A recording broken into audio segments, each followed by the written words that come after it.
is the line between sharing our faith on social media and practicing our righteousness before others in the way Jesus warned us about?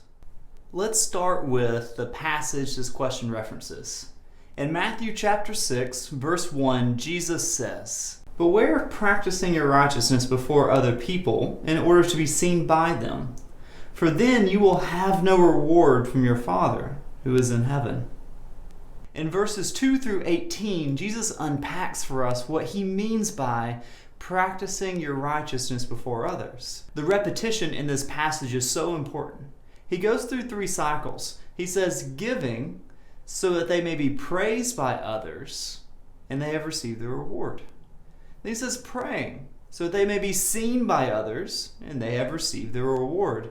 And then he says, fasting so that they may be seen by others and they have received their reward. But that's not the only thing repeated in this passage. Actually, he has a repetition that contrasts that. He says, giving in secret, and the Father who sees in secret will reward you. Praying in secret, and the Father who sees in secret will reward you. Fasting in secret, and the Father who sees in secret will reward you. So the question we must ask ourselves is, why is it so significant, or what's so important about doing these things in secret? Well, if we do them in secret, then we're obviously not doing them for the acclaim or admiration of other people. If we do them in secret, our motivation can only be to honor the Father, for He is the only one who knows about it. So we must evaluate, are you doing these things? Are you practicing your righteousness? Whether it be in one of the examples Jesus gives or by posting on social media, are you practicing your righteousness to honor the Father, or are you doing them so that people may praise you or see you do good things? Motivation is so key here, because we know Jesus is not telling us to never pray in public. We know that because He Himself prayed in public. We can reference so many places, like John 17, the high priestly prayer that happened in front of His disciples. We can think about when He fed the 5,000, he gave thanks. That means He prayed in front of the crowd. We can think of when He raised Lazarus from the grave, he prayed before He did so.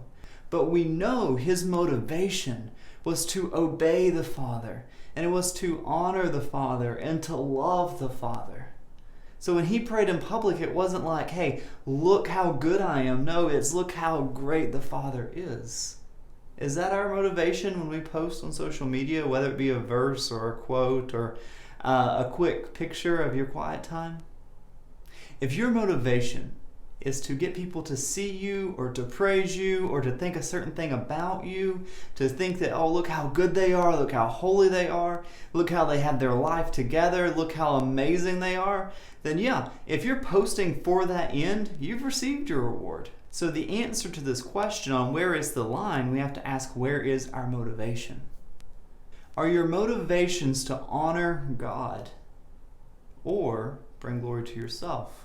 And I don't want us to skip over that question because I think it's real and it's important. We always need to be evaluating our heart for what idols are present there. And that is definitely true when it comes to social media. So search yourself. Why am I posting what I'm posting?